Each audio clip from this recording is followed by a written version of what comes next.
हमारे यहाँ इदारों ने 7-8 महीने पॉलिसी चलाई, उसके नतीजे में ये जो सारे पाकिस्तान के बड़े चोर डाकू थे वो हम पर मुसल्लत हो गए हैं और इनका इंटरेस्ट पाकिस्तान में नहीं है। तो ये पाकिस्तान के अवाम की एक बड़ी लड़ाई है। अब देखते हैं कि इसमें पाकिस्तान के जीत पाते हैं या नहीं जीत पाते हैं। आज भी क़यादत उसी तरह इंतहा पसंदी के खिलाफ, उसी तरह वुमेन एम्पावरमेंट के हक में, उसी तरह सारी चीजें लेके चल रही है, लेकिन हालात बड़े मुश्किल है मुल्क में। फिर वही पोलिटिकली भी जो हमारी पोलराइजेशन है वो बहुत इंतहा पसंदी भी अरूज पे है। हमारे आस पास मालक से हमारे तल्लकात भी कोई अच्छे नहीं है। हुकूमत जो है बेबस और लाचार हो चुकी है। आपको इसमें अब कोई शक नहीं रहना चाहिए। आज जिस तरह इस्लामाबाद के बल्दियाती इंतखाबात तक से भाग गई और इतनी खौफजदा है वो, क्योंकि वो माशी तौर पे बिल्कुल फेल हो चुके हैं डिलीवर करने में। सब्सक्राइब करें और बेल दबाएं ताकि कोई खबर रह न जाए।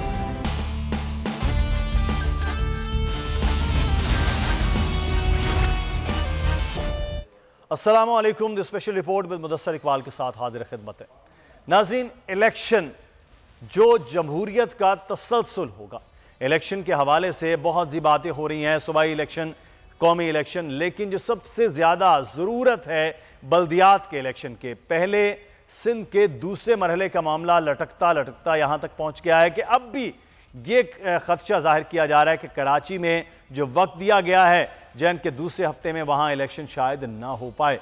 और इसी तरह से इस्लामाबाद वफाकी दारुल हुकूमत में जो बल्दियाती इलेक्शन होने थे, अचानक उसमें तकरीबन 6 माह के बाद यूसीस में इजाफे का फैसला कर लिया। अब 6 महीने में क्या इतनी बड़ी तादाद बढ़ गई है कि यूसीस की तादाद 125 करना पड़े? वोटर्स की तादाद क्या इतना ज़्यादा इजाफा हो गया है कि अचानक इलेक्शन को मुलतवी कर दिया गया है? यह अब इल्ज़ाम हो रहा है कि हुकूमत हीले बहाने कर रही है इलेक्शन से फरार की, और आज बल्दियाती इलेक्शन मुलतवी कर दिया गया है इलेक्शन कमीशन की जानिब से। उस पर एहतजाज भी किया जा रहा है। पाकिस्तान तहरीक इंसाफ कह रही है कि पीडीएम इलेक्शन से फरार चाह रही है। इलेक्शन कौमी असम्बली हो, सूबाई असम्बली हो, वक्त पर हो ना हो, ये मामला बाद के हैं, लेकिन बल्दियाती इलेक्शन जिसकी ज़रूरत थी वो मुसलसल उसका इंतज़ार किया जा रहा है, लेकिन इलेक्शन नहीं हो पा रहे हैं। सूबों में भी ये बार बार इलेक्शन कमीशन भी कह रहे हैं। हम इस पर बात करेंगे। हमारे साथ इस वक्त मौजूद हैं सीनियर सहाफ़ी, तजज़ियाकार, एडिटर इन चीफ बोल नज़ीर लगारी साहब। बहुत शुक्रिया लगारी साहब, आपके वक्त का हमें ज्वाइन किया है। हमारे नुमाइंदा ख़ुसूसी अब्बास शब्बीर ने इस्लामाबाद से। अब्बास, आपका भी शुक्रिया। और ये अब्बास, मैं आपसे आगाज़ करूँ क्योंकि आज आपकी पीटीआई के रहनुमाओं से बात हुई है इस मौजू पर।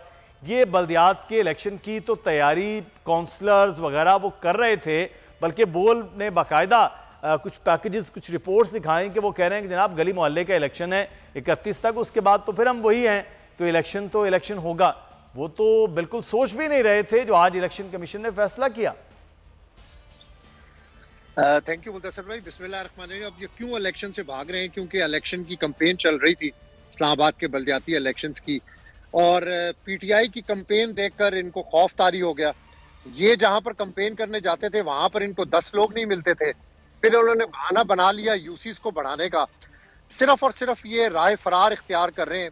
इमरान खान की मकबूलियत से ये डर गए हैं, चाहे वो इस्लामाबाद के बल्दियाती इंतखाबात हों, ज़िमनी इलेक्शन हो। पंजाब असम्बली देखें, पंजाब असम्बली खत्म हो रही है हुकूमत इमरान खान की, चीखें इनकी निकल रही हैं, क्योंकि ये नहीं चाहते कि इलेक्शन के अंदर जाएं किसी तरीके से। इलेक्शन में इनको कुछ भी नहीं मिलना, चाहे वो बल्दियाती इलेक्शंस हैं, चाहे वो सूबाई असेंबली के इलेक्शंस हों, कौमी असेंबली के इलेक्शन से ये भाग रहे हैं। इस्तीफों की तस्दीक के मामले पर जब भी ये राब्ता करते हैं स्पीकर ऑफिस से कि हम आना चाहते हैं इस्तीफों की तस्दीक के लिए, तो ये भागते हैं वहां से भी। अभी स्पीकर साहब खुद ऑस्ट्रेलिया जा रहे हैं यात्रा। अच्छा अब्बास, हमारे साथ रहिएगा। इस वक्त पाकिस्तान तहरीक इंसाफ के सीनियर नायब सदर फवाद चौधरी साहब हमारे साथ मौजूद है। चौधरी साहब, बहुत शुक्रिया।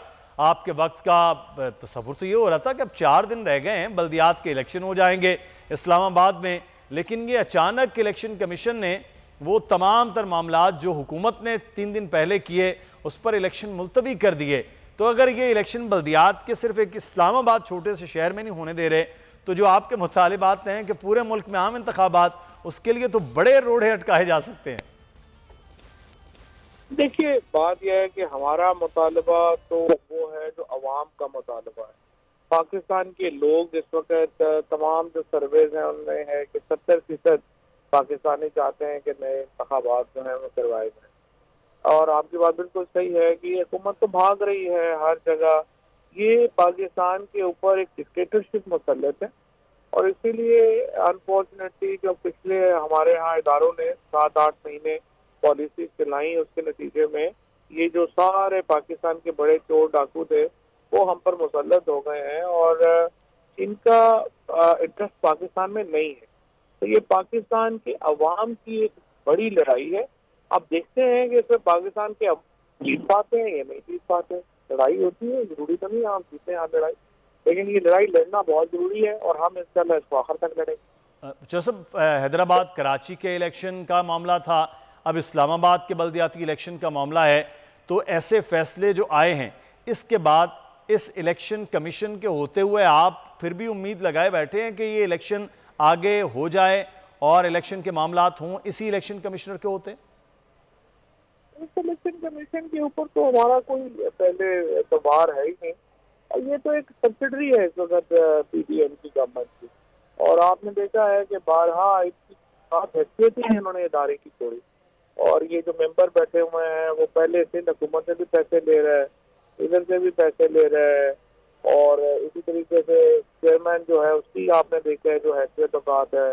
ये तो सारे क्लर्क हैं जो अनफॉर्चुनेटली ये 2-3 इन्होंने लगा दिए हैं, जो अगर यहाँ पे ना होते तो शायद नॉन लीग में किसी क्लरिकल पोस्ट के ऊपर इस वक्त काम कर रहे होते।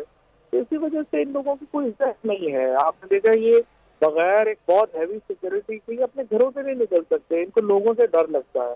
ये पाकिस्तान में रह ही नहीं सकेंगे जिस तरीके से ये हालात है। लेकिन जिस तरह मैंने आपको कहा ये तो लड़ाई है, पाकिस्तान के लोगों ने अपने हकूक के लिए लड़ाई लड़नी है, पाकिस्तान के मीडिया ने अपने हक के लिए लड़ाई लड़नी है। हम लड़ेंगे, नहीं अगर हार जाएंगे तो फिर हार जाएंगे। सारी लड़ाइयाँ कामयाबी पे खत्म नहीं होती। सही, लेकिन फवाद साहब कल 28 का दिन आप कौमी असम्बली में अपने इस्तीफ़ों के हवाले से भी जाना चाह रहे हैं, लेकिन स्पीकर के हवाले कहा जा रहा है कि वो शायद ऑस्ट्रेलिया के लिए निकलेंगे और यहाँ दूसरा पंजाब का मामलात है। तो ये किस तरह से अब इसको टैकल कर रहे हैं आप लोग? देखिए स्पीकर साहब जो है वो तो इस तरह से देख के भागते हैं इस्तीफों के लिए, जब हम उन्हें कहते हैं जैसे काला चोर भागता है, तो वो तो इस्तीफे लेने को तैयार ही नहीं है। जब भी हम कहते हैं हम आ रहे हैं वो या सेशन बिजी कर देते हैं, बंद कर देते हैं, या खुद उठ के दौड़ लगा देते हैं। अब हमने जब कल जाना है तो अभी वो कह रहे हैं कि नहीं मैं तो सखर हूँ, मैं तो आ ही नहीं सकता, और शाम को मैंने ऑस्ट्रेलिया जाना। एक तरफ तो मुल्क के हालात ये हैं कि यहाँ पे डॉलर जो है वो मिल नहीं रहा, और आप स्पीकर को देखें, इनके कैबिनेट मेंबर्स को देखें, आपको वो पाकिस्तान में कभी नजर ही नहीं आते। बिलावल भुट्टो भी आज सिर्फ अपनी वालदा की बरसी के लिए पाकिस्तान के दौरे पे तशरीफ लाए हैं, हाँ तो वो आते ही नहीं। तो ये पाकिस्तान में इस वक्त बहुत बड़ा अलमिया है इस वक्त जिससे हम गुजर रहे हैं। और जिस तरह मैंने आपको कहा ये लड़ाई पाकिस्तान के लोगों ने लड़नी, पाकिस्तान के हर शहरी का ये फर्ज है कि वो इस लड़ाई में हिस्सा डालें। अगर नहीं हिस्सा डालेंगे आप इसमें गुलाम हो जाएंगे। तो सर पाकिस्तान के अवाम को तो आप लड़ाई के लिए कह रहे हैं, लेकिन पंजाब के मामलात क्या टाइट कर लिए हैं, नॉट हो गया है कि हर चीज़ तैयार है कि अदम एतमाद का वोट और फिर उसके बाद असम्बलियों की तहलील, उसकी तैयारी मुकम्मल होगी? सर पहली बात यह है कि मैं सिर्फ पाकिस्तान के अवाम को लड़ाई के लिए नहीं कह रहा, पिछले 8 महीनों से सबसे ज्यादा कुर्बानियां तहरीक इंसाफ की लीडरशिप ने दी है। इमरान खान का लहू शामिल है इस तहरीक में, पीटीआई के लोगों का खून शामिल है, थ्रेट्स जो लोगों को उठाया गया, पर्चे के क्या क्या नहीं हुआ लोगों की लीडरशिप के साथ। तो ये सबसे पहले तो ये लड़ाई पीटीआई की लीडरशिप ने लड़ी है। अवाम को इसमें हिस्सा डालना चाहिए और डाला भी है अवाम ने, जाहिर है हर जगह जितने बड़े हुए हैं सबसे। पंजाब के ऊपर जो हमारा पॉलिसी है वो वाज़ेह है, हम इंशाल्लाह वोट ऑफ कॉन्फिडेंस लेने जा रहे हैं और वोट ऑफ कॉन्फिडेंस लेने के बाद असेंबली की तहरीक रहेंगे और तमाम मेंबरान जो हैं वो इंशाल्लाह उनको खरीदने की कोशिशें हो रही हैं। आज भी जो शहबाज शरीफ की जो अगर आप देखें उनका तो लोग खरीदना चाहते हैं, तो लोगों को खरीद के वो जो है आगे ये करना चाहते हैं, लेकिन होगा नहीं इंशाल्लाह, पाकिस्तान के लोग इनका मुकाबला करेंगे। बहुत शुक्रिया फवाद चौधरी साहब, पाकिस्तान तहरीक के नायब सदर हमारे साथ मौजूद थे। लगारी साहब, सर इलेक्शन मुल्कों के लिए बड़े ज़रूरी होते हैं और ख़ास तौर पर हम तो ये बात करते थे बेसिक डेमोक्रेसी जो है वो बल्दियात के इलेक्शन वो बड़े ज़रूरी हैं। कराची में हम वेट कर रहे हैं कि वो भी हो जाए टाइम से, लेकिन इस्लामाबाद में तो सर 31 को होने थे, आज 27 को उन्होंने मुलतवी कर दिए कि इलेक्शन वो नहीं हो सकते हैं। ये हैरानकुन मामला नहीं है कि अगर इलेक्शन में नहीं जाना तो कहाँ जाना है? तो मेरे ख्याल में मुल्क भर में बलदियाती इलेक्शन तो होने चाहिए। 2-3 चीज़ें जो हैं हुकूमतों को तय कर लेना चाहिए कि बलदियाती इदारों के इलेक्शन का एक शेड्यूल मुकर्रर कर दिया जाए कि हर 4 साल बाद, 5 साल बाद जो भी आप मुद्दत रखना चाहें उनको बलदियाती इलेक्शन अपनी रूटीन के मुताबिक होने चाहिए। और उसका कोई इस बात से ताल्लुक़ नहीं होना चाहिए कि वफाकी सूबे में कौन हुकूमत है, कौन हुकूमत में नहीं है। सूबाई हुकूमतों का खास तौर पर दिल ही नहीं करता अपनी पार देने को। ये गलत बात है। जो भी करता है, चाहे वो जो भी जमात हो, जिस तरह से PTI ने अपने पहले दौर में बलदियाती इदारों को फारिग कर दिया था और घरों में भेज दिया था, गलत था। फिर सुप्रीम कोर्ट ने उनको बहाल किया, फिर भी उनको नहीं लिया गया, वो भी गलत था। और इसके बाद अभी इलेक्शन होने हैं तो इन इलेक्शन को मुलतवी किया जा रहा है, ये भी गलत है। तो ये तरीक़ाकार ठीक नहीं है। इलेक्शन जो हैं वो अपने वक्त पर होने चाहिए और उन्हें किसी सूरत में मुलतवी नहीं किया जाना चाहिए और तमाम सूबों में होने चाहिए। ये नहीं है कि आप एक ज़िले में करा दें, दूसरे ज़िले में ना कराएं, तीसरे ज़िले में कराएं, फिर ना कराएं, तो पूरे मुल्क में होना चाहिए। ये काम तो लाजमन होना चाहिए क्योंकि यही हमारी सियासी नर्सरी बनेगी। अगर सियासी नर्सरी नहीं होगी तो छोटे भैया आ जाएंगे और आकर अपनी सियासत में अपना सियासत चमकाएंगे जिनका कोई ताल्लुक़ नहीं होगा। दूसरी बात सबसे अहम यह है कि तलबा की और मजदूरों की यूनियनें बहाल की जाएं ताकि इस तरह से एक और लीडरशिप का जो खिलाफ पैदा हो रहा है। आइडियल सिचुएशन की बात कर रहे हैं ना कि तलबा यूनियन हो, मजदूर यूनियन हो, ये तो जमहूरियत की नर्सरी नहीं। आइडियल कहाँ, दुनिया भर में है, तमाम दुनिया भर में, थर्ड वर्ल्ड में तमाम। तो फिर ये सर 78 से उसके बाद तो फिर यहाँ तो सब कुछ तबाह हो गया ना। मैं अब्बास आपसे यहाँ पर एक चीज़ जानना चाहूँगा। अब ये जो बार बार बात हो रही है, ख़रीदने की कोशिश हो रही है, क्या खौफ है PTI को कि वहाँ कोई MPs खिसक जाएंगे, कुछ मामला हो जाएगा? क्योंकि नून लीग कहते हैं हमारी भी तैयारी है कि पंजाब में हम देखते हैं कि किस तरह से ये मामलात हो सकते हैं। मुदस्सिर भाई, मेरा नहीं ख्याल कि इस मौके पर कोई PTI का रुकन असेंबली किसी खरीदो फरोख्त का हिस्सा बनेगा और अपनी सियासत को मुकम्मल तौर पर ब्लैक आउट कर देगा, वाइट वॉश कर देगा। कभी भी ऐसा नहीं होगा, बहुत मुश्किल है। लेकिन खरीदार हैं यहाँ पर, खरीदने वाले भी हैं और पैसा चल रहा है। कोशिश की जा रही है कुछ ऐसे लोगों को अपने साथ मिलाने की, पूरी कोशिश की जा रही है। लेकिन फिर ये क्वेश्चन इमरान खान से भी कई बार हुआ। जो MPs हैं उन्होंने खुद भी ये बात कही, बल्कि उन्होंने ये बात कही कि आप हमें ये कमिट करें कि आप हमें सीट देंगे तो हम बिल्कुल ये एक सिर्फ हम कह सकते हैं कि बड़े अच्छे माहौल के अंदर ये बातचीत हुई।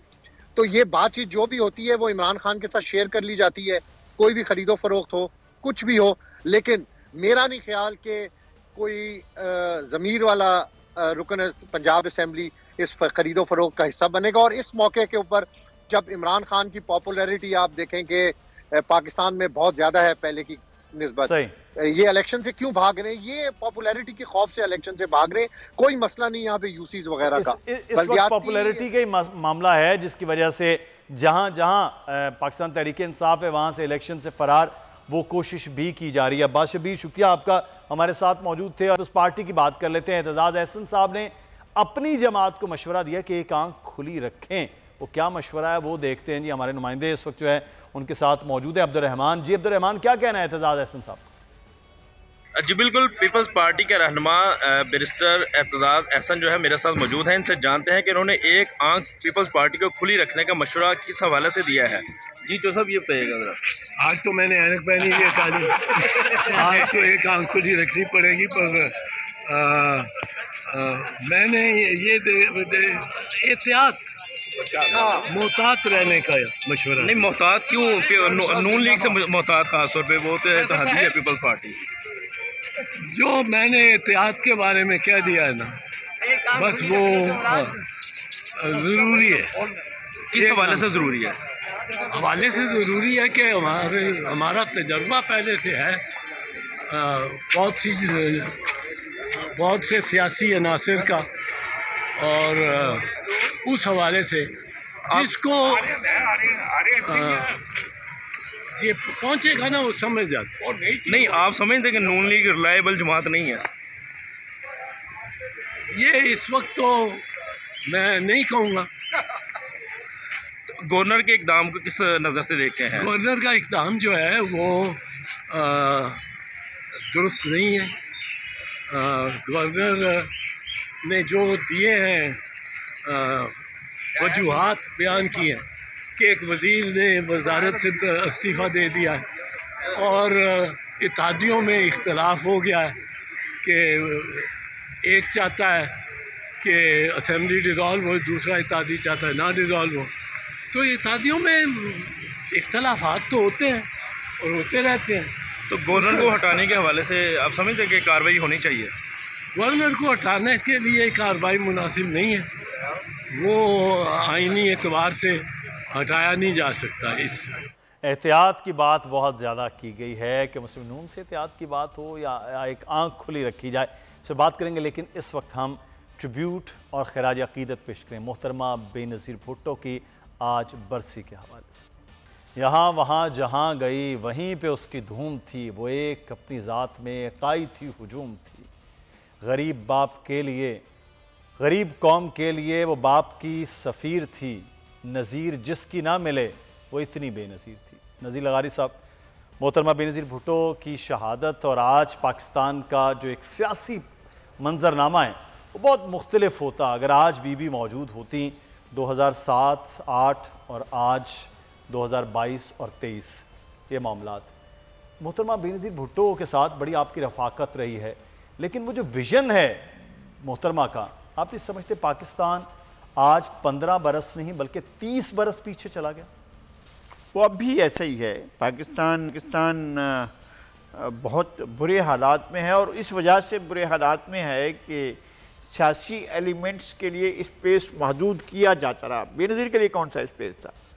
1997 में जब 96 में जब इनका इक़्तिदार ख़त्म हुआ और इनके शौहर को जेल में डाल दिया गया था और यादश बखैर मियाँ नवाज शरीफ वज़ीर आज़म थे और फिर ये फ़ैसला हुआ कि बेनज़ीर को सज़ा देनी है और सज़ा देने की सारी रिकॉर्डिंग भी हुई और कौन किसको हिदायत दे रहा है ये भी सब कुछ मौजूद है, अब भी रिकॉर्ड में भी मौजूद है।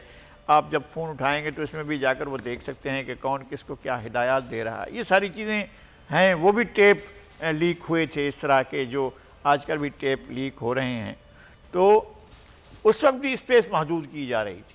और बदकिस्मती की बात यह है कि पॉलिटिकल अनासर जो हैं वो स्पेस महदूद कर रहे थे दूसरे सियासी फरीक का, और फिर ये हुआ कि इस सारे के सारे मसले में मरहले में आर्म फोर्सेस आ गई, फिर फ़ौज ने इक़्तिदार संभाल लिया।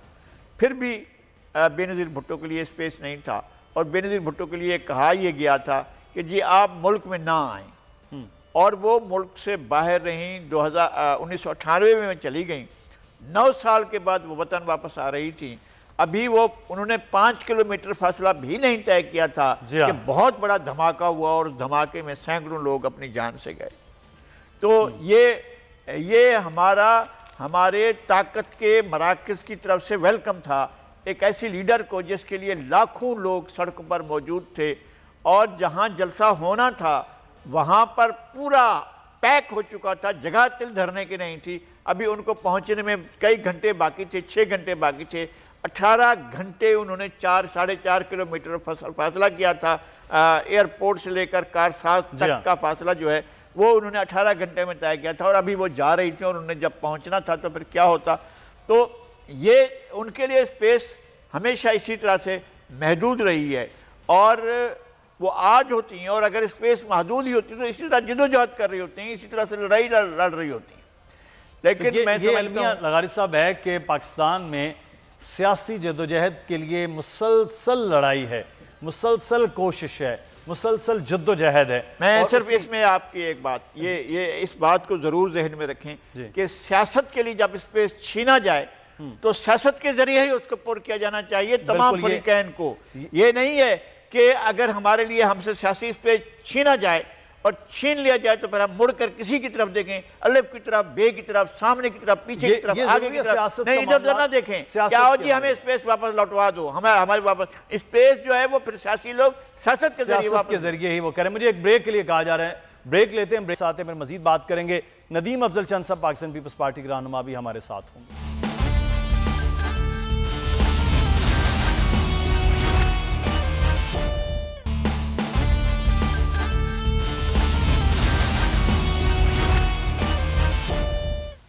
ब्रेक के बाद आपको खुश आमदीद कहते हैं और हम बात कर रहे हैं मोहतरमा बेनज़ीर भुट्टो की शहादत और बरसी के हवाले से।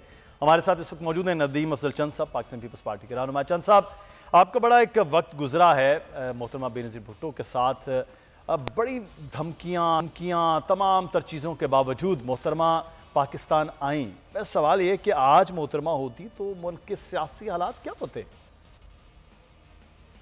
देखें जी, पाकिस्तान पीपल्स पार्टी एक ऐसी जमात है कि जिसकी ऐसी लीडर जो एग्जाइल में भी रही, जो जेलों में ज्यादातर रही, जिसने वालिद की शहादत, फिर 2 भाइयों की शहादत, फिर अपनी जख्मी माँ को भी संभाला और उसके बाद आज वो उस दुनिया में नहीं है, लेकिन अपनी पार्टी छोड़ के गई है और उनकी वसीयत का उनका बेटा, जो उनकी अकलौता बेटा था, वो सियासत की आज उस स्टेज पे बैठा है, अपनी माँ के नक्शे कदम, अपने नाना के नक्शे कदम पर चले गए।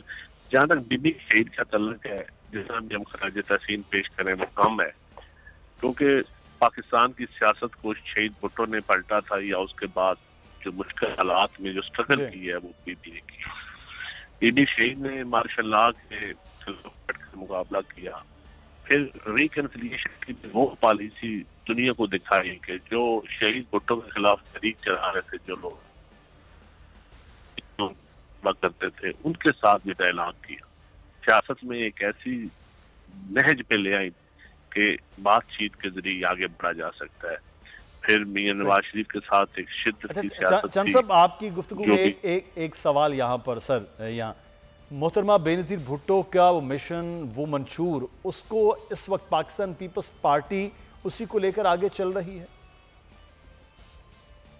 देखिए जी, शहीद बीबी के बाद जिस तरह जो मुल्क में हालात थे, खसूसी तौर पर सिंध, केपी के और सारे मुल्क में आग लगी थी, लेकिन आसफ जरदारी साहब ने पाकिस्तान खपे का नारा लगाकर मुश्किल हालात में पार्टी को भी संभाला और मुल्क को भी संभाला। असल चीज होती है मुल्क को आगे ले, जमहूरियत को फिर संभाला, फिर 5 साल पूरे किए। फिर बीबी की विजन के मुताबिक सूबाई खोज मुख्तारी और बीबी का बहुत बड़ा विजन था, और केपीके को नाम देना, और जो 18वीं तरमीम थी ये बीबी के विजन के मुताबिक थी। तो उसके बाद मैं समझता हूँ कि आज जो हालात हैं इस मुल्क में, आज वही बीबी की आप तकरीर उठाकर देख लें 27 दिसंबर, तो आज भी क़यादत उसी तरह इंतहा पसंदी के खिलाफ, उसी तरह वेमेन एम्पावरमेंट के हक में, उसी तरह सारी चीजें लेके चल रही है। लेकिन हालात बड़े मुश्किल हैं मुल्क में। फिर वही पॉलिटिकली भी जो हमारी पोलराइजेशन है वो बहुत बढ़ चुकी है, बिल्कुल, और इंतहा पसंदी भी अरूज पे है। हमारे आसपास ममालिक से हमारे तल्लुकात भी कोई अच्छे नहीं है। तो मैं समझता हूँ कि जिम्मेदारी पहले से ज्यादा आ गई है अब हमारी क़यादत के ऊपर, क्योंकि मुल्क में और क़यादतों का भी बहुत फुकदान है। अच्छा, ये बड़ी इंपॉर्टेंट आपने बात की है, बहुत हालात जो है ना उसका बड़ा तकाजा और पोलराइजेशन के मामला। अच्छा, इस पे मैं लगारी साहब आपका टेक लूंगा। सर, पाकिस्तान पीपल्स पार्टी, जब भी हम बेनज़ीर की बात करते तो एक लफ्ज़ होता था बेनज़ीर चारों सूबों की जंजीर, सिमटते सिमटते इंटीरियर सिंध तक महदूद पाकिस्तान पीपल्स पार्टी क्यों हुई?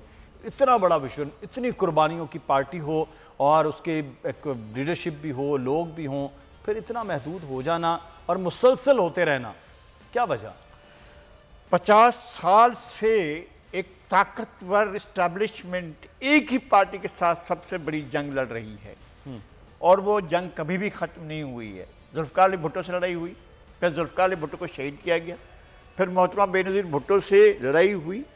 मोहतरमा बेनज़ीर भुट्टो 1988 में कौमी असम्बली में जीत गई हैं जी, और पंजाब में उनने हाईएस्ट सीट्स ले ली हैं। चंद दिन के बाद, 3-4 रोज़ के बाद सूबाई असम्बली के इंतखाबात होते हैं, मालूम हुआ सीटें कम हो गई हैं और इलेक्शन मैनेज किए जाते रहे। अब उस वक्त से लेकर आज तक इलेक्शन मैनेज हो रहे हैं। पीपल्स पार्टी को कट टू साइज किया जा रहा है, उनके लोगों को बाकायदा उठाकर दूसरी पार्टियों में डाला जाता रहा है। एक नहीं, एक बार नहीं, ये जितने बार इलेक्शन हुए हैं हर बार शाह पीपल्स पार्टी के लोगों को उठाकर दूसरी पार्टियों में ले जाया गया है। ये कोई ढकी छुपी बात नहीं है। और फिर ये भी हुआ है कि वोटों की चोरी के लिए कई तरीके अख्तियार किए गए। एक कई तरीके तो हमारे इल्म में भी आ गए थे कि जनाब एक आदमी को बता दो कि 20 पोलिंग स्टेशन सिर्फ तुम्हारे लिए हैं, जहां चाहो वोट डालो, ये कहीं हवा में होंगे, खला में होंगे, ये तुम अपने घर में बना लेना और जितने वोट चाहें इस्तेमाल कर देना। मालूम होता था कि ऐसे पोलिंग स्टेशन जो पीपल्स पार्टी के लिस्ट में नहीं होते थे। लगारी साहब फाइनली तो इसका मतलब है कि ये इसी तरह से मामलात रहेगा, पाकिस्तान पीपल्स पार्टी रिवाइव करके पंजाब में दोबारा से वो बाकी सूबों में वो उस तरह नहीं जा पाएंगी। मेरा ख्याल है जिस दिन ये तय हुआ पाकिस्तान में कि फ्री फेयर इम्पार्शियल इलेक्शन होंगे, 1988-85 से लेकर जब मार्शल लॉ था और वो जो है गैर जमाती इलेक्शन होते से लेकर 1918 तक तमाम इलेक्शन चोरी हुए हैं। जो जिसमें पीपल्स पार्टी को इख्तियार मिला वो भी चोरी शुदा इलेक्शन थे। ये नहीं है कि पीपल्स पार्टी के लिए चोरी किए गए, पीपल्स पार्टी की सीटें और वोट चोरी किए गए। वहां के लोगों को बाकायदा उठाकर गायब कर दिया गया। पीपल्स पार्टी के जनरल मुशर्रफ ने जो इलेक्शन करवाए थे उसमें तो वो मेजॉरिटी पार्टी के तौर पर आ गई थी। क्या हुआ, उनके 6-7 मेंबर को कहा गया कि आप पैट्रियट बन जाओ, पैट्रियट बन गए वो, और उनको शामिल किया गया। एक वोट जो अकेला, मैं सिर्फ एक बात कर लेता हूँ, 2002 के इलेक्शन में जनरल परवेज मुशर्रफ के उम्मीदवार को एक वोट से जिताया गया और वो एक वोट हमारे काबिल एहतराम जनाब इमरान खान साहब का था। तो ये सूरत हाल होती रही इस मुल्क के अंदर। तो जब तक शफाफ इलेक्शन जो है वो नहीं होंगे तब तक जमहूरियत भी नहीं पनप सकती और जमहूरी पार्टियां भी उस तरह से शायद आगे ना आ पाए जो उनका तकाजा भी है। बहुत शुक्रिया नदीम अफजल चंद साहब भी, आपका भी, और नज़ीर लगारी साहब शुक्रिया अदा करते हैं। और आगे बढ़ेंगे, अंदर की खबर की बात करेंगे। और अंदर की खबर पाकिस्तान के लिए खास अच्छी नहीं है क्योंकि सुजुकी की प्रोडक्शन में बंद होगी मोटरसाइकिलों की कीमत में रिकॉर्ड इजाफा। पाकिस्तान में इंपोर्ट्स पर आयद पाबंदियों के समरात अब नजर आना शुरू हो गए हैं। गाड़ियों की कीमतों में इजाफे के बावजूद भी मुल्क में गाड़ियां बनाने वाली एक के बाद एक बड़ी कंपनियां अपने प्रोडक्शन प्लांट्स बंद करने का ऐलान कर रही हैं। ताज़ा खबरों के मुताबिक सुजुकी पाकिस्तान ने भी आर्जी तौर पर प्रोडक्शन प्लांट बंद करने का ऐलान कर दिया है। वजह इंपोर्ट्स के लिए एलसीज खुलने में होने वाली ताखीर है। चंद रोज कबल भी इंडस मोटर्स कंपनी जिसने 2021 में अपनी तारीख की रिकॉर्ड सेल्स की थी, उसने भी आर्जी तौर पर प्लांट्स बंद करने का ऐलान किया था। उधर पेट्रोल महंगा होने की वजह से अवाम ने गाड़ियां बेचकर मोटरसाइकिल खरीदना शुरू की तो मोटरसाइकिल्स महंगी कर दी गई हैं। गरीब तबके की शाही सवारी मोटरसाइकिल को सफ़र के लिए सस्ती सवारी समझा जाता था, मगर अब ये बात कुछ सादर मालूम नहीं होती है क्योंकि साल 2022 में मोटरसाइकिलों की कीमतों में इस कदर इजाफा हुआ कि अब ये मुतवस्सत तबके की पहुंच से बाहर हो गई है। ये तो छोटा सा एक मामला था जो आपको बताया कि इस वक्त पाकिस्तान में चाहे गाड़ियां हैं या चाहे मोटरसाइकिल के मामलात हैं, लेकिन ये इससे बहुत बड़ा है क्योंकि अब ये कहा जा रहा है कि प्रैक्टिकली पाकिस्तान जो है वो डिफ़ॉल्ट की सिचुएशन में आ गया है। सिर्फ ऐलान ही है या शायद वो ऐलान ना हो पाए। हमारे साथ मुजम्मिल असलम साहब मौजूद हैं, तहरीक इंसाफ के रहनुमा भी हैं, माहिर मुआशियात हैं। मुजम्मिल साहब बहुत शुक्रिया आपके वक्त का। ये पाकिस्तान बार बार ये माहिरीन मुआशियात कहते हैं कि और क्या डिफ़ॉल्ट हो सकता है कि जो सिचुएशन इस वक्त हो गई है, तो क्या हुकूमत इस बात पे सोच नहीं रही है, काम नहीं कर रही है कि हम कुछ ठीक कर लें, किसी तरह से कुछ बेहतरी हो जाए, IMF के साथ मामलात हैं तो उसको फाइनलाइज कर लिया जाए? क्या ताखीर और रुकावटें? देखिए मुदस्सिर, इसमें हुकूमत जो है बेबस और जिसे कहते हैं लाचार हो चुकी हुई है और आपको इसमें अब कोई शक नहीं रहना चाहिए। आज जिस तरह इस्लामाबाद के बल्दियाती इंतखाबात तक से भाग गई थी और इतनी खौफजदा है वो क्योंकि वो माशी तौर पे बिल्कुल फेल हो चुके हैं डिलीवर करने में। तो अब वो जो है IMF के साथ जो अपना किया हुआ इनका मुआहिदा है जो 29 अगस्त को मिस्टर इस्माइल ने साइन किया था IMF के साथ, उससे भी अमल दरामद करने से काफिर हो गई है। और अब वजाहतें दे रहे हैं कि IMF काफी सख्त शराइत हमें दे रहे हैं जो आवाम के लिए नाकाबिले बर्दाश्त होगी। इस वजह से हम IMF के साथ अभी उसको नरम कराने में लगे हैं। ये बात इनको एक साल पहले क्यों नहीं समझ आई थी जब PTI बड़ी कामयाबी से IMF के साथ ये तमाम मराहिल तय कर रही थी। और PTI जब ये चीजें कर रही थी तो उस वक्त इन्होंने कहा था कि हम PTIMF हैं। फिर जब हम चले गए तो इन्होंने हम पे तौहीन IMF लगा दी और बोला कि IMF के साथ इन्होंने यूं किया वो किया और जिसकी वजह से जो है मुल्क दिवालिये का शिकार हो सकता है। अब आज पहले तो जब ये हुकूमत में इन्होंने 4 माह लगाए IMF से मुआहिदा करने में, और 4 माह के बाद 2 माह में उस मुआहदे को तोड़ के बैठे हुए हैं। और इससे ज्यादा बेइज्जती क्या होगी कि एक रिव्यू भी इस मुआहदे के करने के बाद पूरा नहीं कर पा रहे। और अब आज हालत ये है कि टैक्स के हदफ ये 30 तारीख गुजरेगी। लेकिन वो आप पर ये इल्जाम भी फिर आज फिर लगा रहे थे उनके वज़रा कि 20,000 अरब का कर्ज जो आप लोग लेकर गए उसको ही हम जो है वो बेहतर नहीं कर पा रहे हैं, उसी का वजह है कि इस वक्त मईशत ये सूरत हाल में है। देखिए, हमने 4 सालों में, पौने 4 सालों में 18,000 अरब रुपए कर्ज बढ़ा था पहली बार। और हम तो चले गुनाहगार लोग हैं ना, हम पे तो ये इल्जाम है। इनको ये कहते हैं कि 9 महीने में आपने कितना कर्ज लिया है। 8,500 अरब कर्ज ले चुके हैं सिर्फ ये 9 महीने में। और ये किस मुंह से ये बात कर रहे हैं। और बात ये है कि इसके अलावा इन्होंने ज़खायर को खत्म कर दिया है। 6 अरब डॉलर पे ज़खायर ले आए हैं। मकामी मार्केट में अब लोकल बैंकों ने भी जो है इनको उधार देना छोड़ दिया है। ऑप्शन जो होते हैं वो रिजेक्ट किए जा रही है हुकूमत। इस वक्त शदीद दबाव है। आपके सामने कल देख लें कि इन्होंने एक जिसे कहते हैं कि एक पैकेज निकाला है जिसमें सरकारी मुलाजमीन पे भी अब छुरी चला दी है इन्होंने। तो हालत तो ये हो चुकी हुई है। और इस वक्त मुल्क में अशिया खुर्दोनोश की शॉर्टेजेस होना शुरू हो गई है। और यहाँ तक कि लंडे बाजार और जो शेरशाह जैसे जहाँ पे स्क्रैप मिलता है, कबाड़ का सामान जिसे कहते हैं, वो तक खाली हो चुके हैं। वहां पे भी आज सामान मुहैया नहीं है।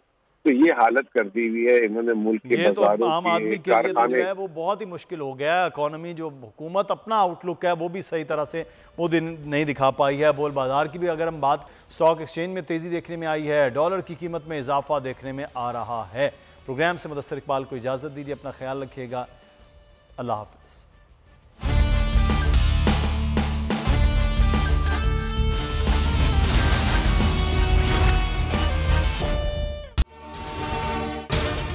अगर आपको ये वीडियो पसंद आई है तो सब्सक्राइब कीजिए और बेल आइकॉन को प्रेस कीजिए।